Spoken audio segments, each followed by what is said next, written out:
समरजित राजे हे भारतीय जनता पार्टीचे आमचे या जिल्ह्याचे एक प्रमुख नेते आहेत। नव्यानं जे राज्यामध्ये महायुतीचं जे समीकरण झालं याच्यामध्ये राष्ट्रवादी पक्ष आमच्यासोबत आला आणि त्यामुळं त्यांनी जे गेले काही वर्ष या विधानसभेसाठी कष्ट केलेलं होतं त्यामध्ये त्यांना अडचण निर्माण झालेली लक्षात आली आणि म्हणून कदाचित त्यांनी हा निर्णय घेतला असावा।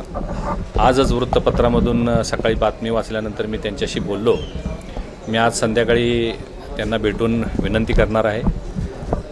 माननीय उपमुख्यमंत्री फडणवीस साहेब यांच्याशी माझं बोलणं झालेलं आहे आणि काही गोष्टी त्यांनी सांगितल्या त्याप्रमाणे मी भेटून त्यांच्याशी चर्चा करणार आणि विनंती करणार आहे की त्यांनी एवढ्या लवकर हा निर्णय घेऊ नये, काही दिवस थांबून एकदा वरिष्ठांशी चर्चा करून मग निर्णय घ्यावा, अशा पद्धतीची विनंती मी त्यांना आज करणार आहे। संघटनात्मक बदलांमध्ये काही जिल्ह्यातल्या पदाधिकाऱ्यांच्या नियुक्त्या पुन्हा करण्याचा निर्णय प्रदेश पातळीवर झालेला आहे आणि त्यानुसार आमचे नेते चंद्रकांत दादा पाटील यांनी या जिल्ह्यामधून दुसरे एक नाथाजी पाटील यांना जिल्हाध्यक्षपदी त्यांची नेमणूक केलेली असल्यामुळं राहुल देसाईंना वरच्या कुठल्या तरी पदावर घ्यायचं हा नाराज होऊन राजीनामा दिला आहे किंवा अन्य काही गोष्टीसाठी राजीनामा दिला असं मला तरी वाटत नाही।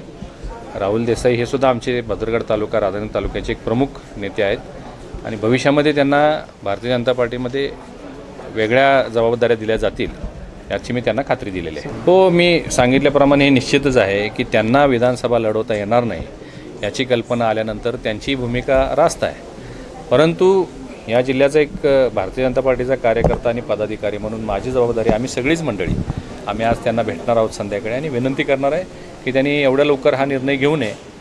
भविष्यात आणखीन काही घडामोडी होणार असतील, त्यांच्या संदर्भात पक्ष काही निर्णय घेणार असेल तर त्या संदर्भात वरिष्ठांशी चर्चा करावी आणि मग निर्णय घ्यावा, हा निरोप घेऊन आम्ही आज त्यांना भेटणार आहे। महायुती आणि महाविकास आघाडी हे दोन प्रमुख घटक आता येणाऱ्या विधानसभेसाठी सामोरे जाणार आहेत आणि त्यामुळं अनेक लोक जे इच्छुक आहेत, अनेक घटक पक्ष त्यांचे इच्छुक आहेत, त्यांच्या मनामध्ये ही भावना निर्माण होणं साहजिक आहे, स्वाभाविक आहे।